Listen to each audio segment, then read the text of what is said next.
Well, Work Options is an organization that has helped thousands here in Colorado become employed and stay employed in the field of culinary arts. Was with us to explain and get you involved in their mission, Director of Recruitment and Community Engagement, Christy Hornick, and graduate turned assistant chef instructor, Ebony McGee. Welcome to you both, ladies. Thank you.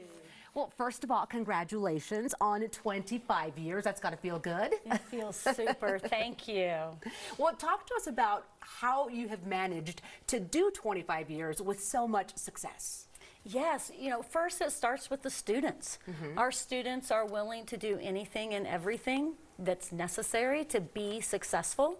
Secondly, it is our staff throughout the years, and of course our staff today, who is committed to fulfilling our mission to provide the technical culinary education, to provide job readiness and care management to reduce barriers to sustainable employment. And finally, it's our partners who come around us to support what we do, refer folks, as well as entrusting us with their clients' personhood and their career aspirations. Everything you just said just makes me say, what a great resource, especially in times like what we've been through in the last 2 years. Like, a job has never been more important than now. What kind of challenges do your students experience when it comes to employment? Yeah, they are definitely significant, and there's a plethora of them. From the basic needs of transportation, clothing, food, but also, big ones like your ID and housing, mental health, and substance abuse issues that face is a big challenge for many of our folks.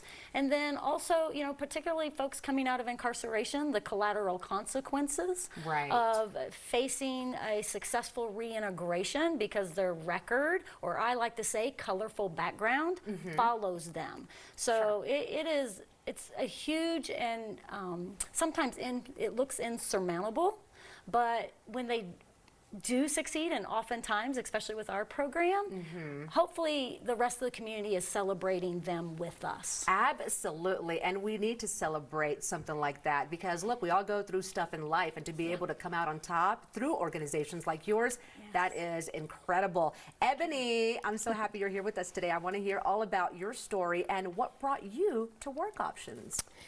Well, what brought me to Work Options was I always had a passion for culinary arts, and like many other people, I thought it was too late in life to go to school, so what better way of learning and getting the skills that I needed while earning an incentive and also working with a bunch of phenomenal chefs and ongoing learning and training than Work Options. That's great. Now, you are an assistant chef at Work Options. What does your day look like? And congrats, by the way. Well, thank you. Yeah. So my day consists of, starts at 7 in the morning, 7 a.m. I'm there, making sure my students have all their materials that they're going to need for the day, throughout the day, studying and giving them the culinary skills that they need, giving them the terminology, vocabulary, and just getting them ready for their certificates and prep cook, and just getting them ready for the world.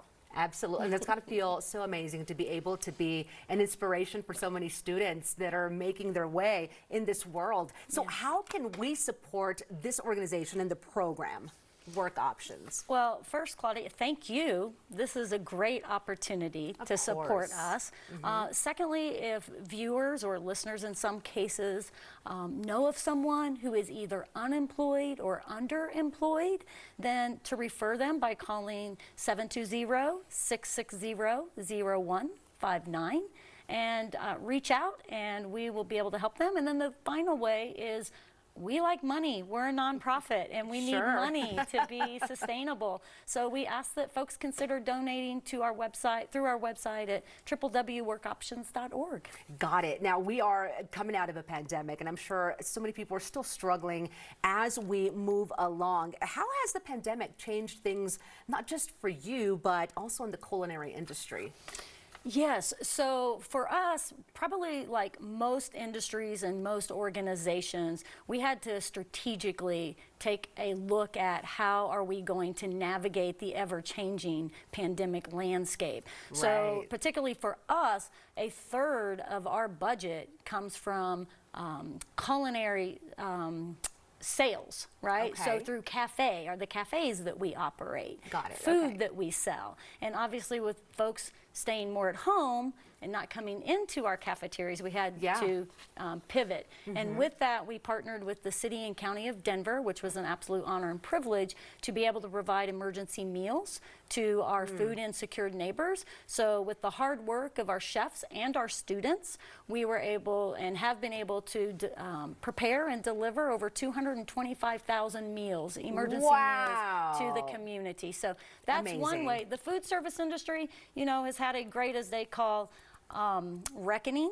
So, you know, they're infamous for lower wages or Sure. tough labor-intensive work, but they as well have been able to attract more folks with higher wages. 26% increase in wages in Colorado since the pandemic. That's wonderful. Offering benefits and staying on point with benefits and sign-on bonuses. That really is now is the best time to come into food service industry. That is all wonderful news. And Ebony, I'm going to end with you, girl. Is it true, or not that? I did not mean to say that. I want to know how this has changed your life. Oh my gosh, tremendously. So I have my own company now, my own catering business. So I catering by Leroy's, and also just me giving back to my students, and just, you know, if I can do it, letting them know that they can do it.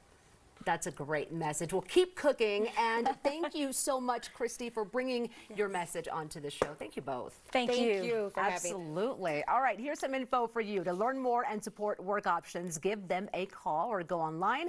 It's workoptions.org.